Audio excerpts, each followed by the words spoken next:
Hey class, today I'm going to talk to you about how to add some colorful paper to your puppet. There's a few ways to do that, and you're going to need scissors and glue to do this. You'll also need colorful paper and your puppet base with any pop-up details already on there. Now when you're using colorful paper, check both sides. This side has some printing on it, and instead of it being thrown away in the trash or recycled in a recycling bin, we brought it to the art room to use for art. So when we glue down, we're going to glue down this side facing up. Okay, let me show you two different ways to glue. So say I want to make the head all yellow. I'm going to cut this out so it's a little bigger than the actual size of the puppet. Okay, you can see here that it does come off the edge. That's excellent. That's what we want. Next, I'm going to add glue. I can add glue right to the puppet or right to this shape here. You can do dots, little lines, it's up to you, but always be sure to smear your glue. The more glue you use, the longer it does take to dry. So keep that in mind. Find the right amount that works for the area that you're gluing down. Next, I'm going to take this and I'm going to glue it right on top. 1, 2, 3, 4, 5. I'm going to let that sit for a little bit, and once it's all the way dry, I can either cut to trim it or I can fold over and glue over so it has a nice yellow edge as well. It's up to your dragon design. Let's go ahead and leave that to dry for a little bit longer while I show you another way. This time I'm going to use this paper and I'm going to fold it,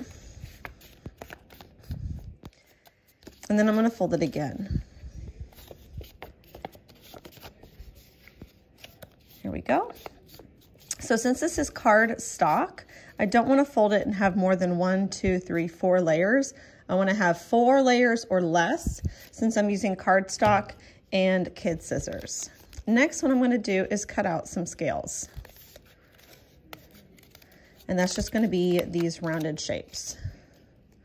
I recommend cutting 10 or so at a time. Depending on your ability to stay organized, you might be able to handle more cutout or less cutout.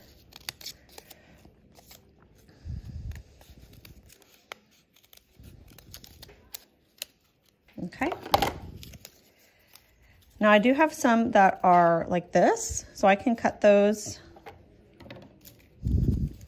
Here they are here. I can go ahead and cut these like so.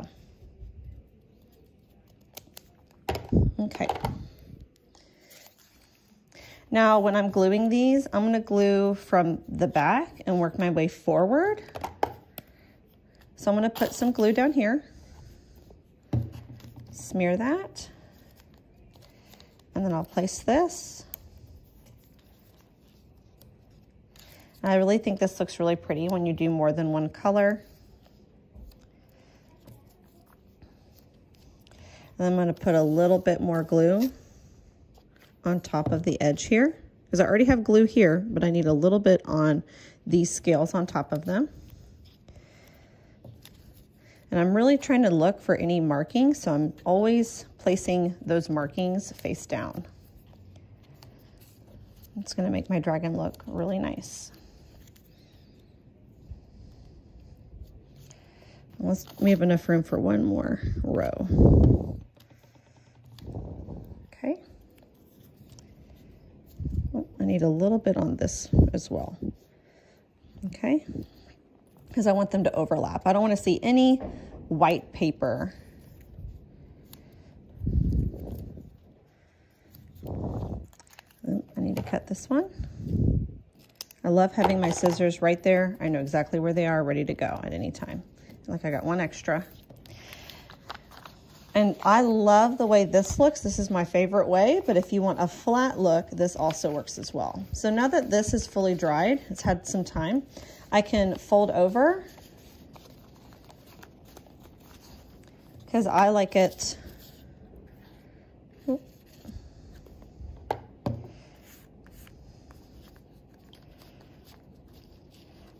I like it when the edge of the dragon is covered as well. And press and hold that. 5, 4, 3, 2, 1. And then it looks like I need to make a little cut here. I do recommend waiting for the glue to fully dry so you don't get glue in scissors. And then that should keep the mouth. And I can glue those pieces down there. And I have this nice edge and some nice coloring happening already.